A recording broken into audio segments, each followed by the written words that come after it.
कालपासून निवडणुकीची आचारसंहिता लागली आणि आम्ही कालच मी सांगितलं होतं की आम्ही भाजप बरोबर युतीची बोलणी करायला बसणार आहोत. आज 12:30 वाजता शिवसेना आणि भाजपची पहिल्या स्टेजची बोलणी आज होईल. आमचे पदाधिकारी, त्यांचे पदाधिकारी अशी संयुक्त बैठक ही भाजप पक्ष कार्यालयात आम्ही घेणार आहोत. आमचे जे काही मागण्या आहेत किंवा त्यांच्या ज्या काही मागण्या असतील या कुठेतरी मॅच झाल्या पाहिजेत, हा आमचा प्रयत्न आहे. सर्वसामान्य जनतेला महायुतीला कौल द्यायचा आहे, महायुतीला मतदान करायचं आणि त्यांच्या मताचा अनादर होणार नाही याची काळजी आपण सर्वांनी घेतली पाहिजे. हे मी वारंवार शिवसेना असेल किंवा भाजप असेल सर्वांना मी सांगत आलेलो आणि त्या अनुषंगाने एक पाऊल पुढे पडलं पाहिजे म्हणून मी स्वतः पहिल्या फेरीच्या बोलणीला सुद्धा मी जाणार आहे. संपूर्ण महाराष्ट्रामध्ये अशाच प्रकारचं चित्र आहे. महाविकास आघाडी आता तुम्ही जर पाहिलं तर कुठेही तुम्हाला अस्तित्व त्याचं दिसत नाही. ते कुठे एकत्रित लढतील असंही काही नाही. मुंबई महानगरपालिका एवढंच एक टार्गेट उबाटा गटाचं आहे, मनसेचं आहे, म्हणून त्यांचं महाराष्ट्राकडे त्यांचं लक्ष सुद्धा नाही. हे सर्व गोष्टीचा बेनिफिट किंवा फायदा हा महायुतीला होणार आहे.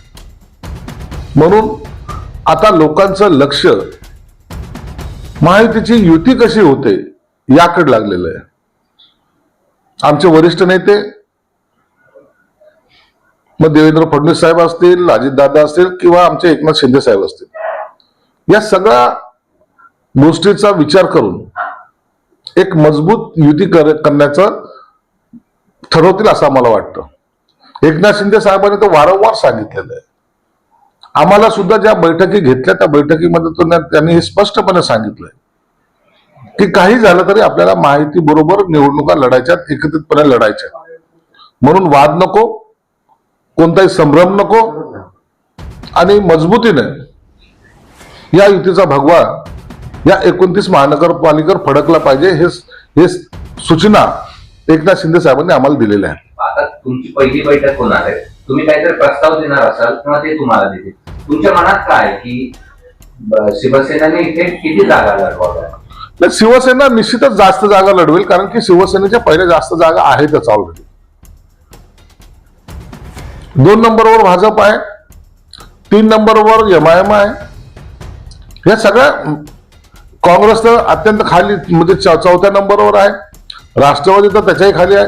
म्हणून हे सगळं कॅल्क्युलेशन्स मागच्या निवडणुकीमध्ये ज्या जागा शिवसेना जिंकल्या, ज्या जागा भाजपने जिंकलेल्या आहेत त्या जागा त्यांना दिल्या पाहिजे. मग तो भाजपच्या असेल तर भाजपलाही दिल्या पाहिजे या मताचे आहोत. म्हणून त्या पद्धतीने एक फॉर्म्युला आम्ही देतोय. त्या जागा आणि ज्या उर्वरित जागा आहेत, ज्या राहतील त्या जागा, त्या जागेचं वाटप त्या मतदारसंघातील असलेला आमदार, सपोज आता पूर्वमध्ये अतुल सावे आहेत तर अतुल सावेला त्या ठिकाणी थोडं झुकतं माप दिलं पाहिजे. पश्चिम मध्ये मी आहे तर मला झुकतं माप दिलं पाहिजे. मध्यमध्ये प्रदीप जायस्वाल आहे, त्याला झुकतं माप दिलं पाहिजे. या अशा पद्धतीनंच हा सगळा युतीची बोलणी होईल आणि मला वाटतं सर्व समंजस नेते आहेत, चांगले नेते आहेत आणि ते याला विरोध करायचं कोणाला काही कारण सुद्धा होणार नाही. काही प्रवेश इकडे तिकडे पण झाले संभाजीनगरमध्ये, त्या जागांचं काय? काही प्रवेशाच्या बद्दलचं नाही, परंतु अपक्ष काही ठिकाणी घेतले गेले. जे अपक्ष आहेत तर त्यांना काही कोणत्याही पक्षात असलं तर थोडीशी त्यांना कमिटमेंट दिली जाते, त्याचा सहानुभूतीने विचार करावा लागेल. आता या निवडणुकीत तोंडावर काही पक्ष प्रवेश होतील, परंतु पक्ष प्रवेश त्याच लोकांचे होतील जे इतर पक्षात आहेत.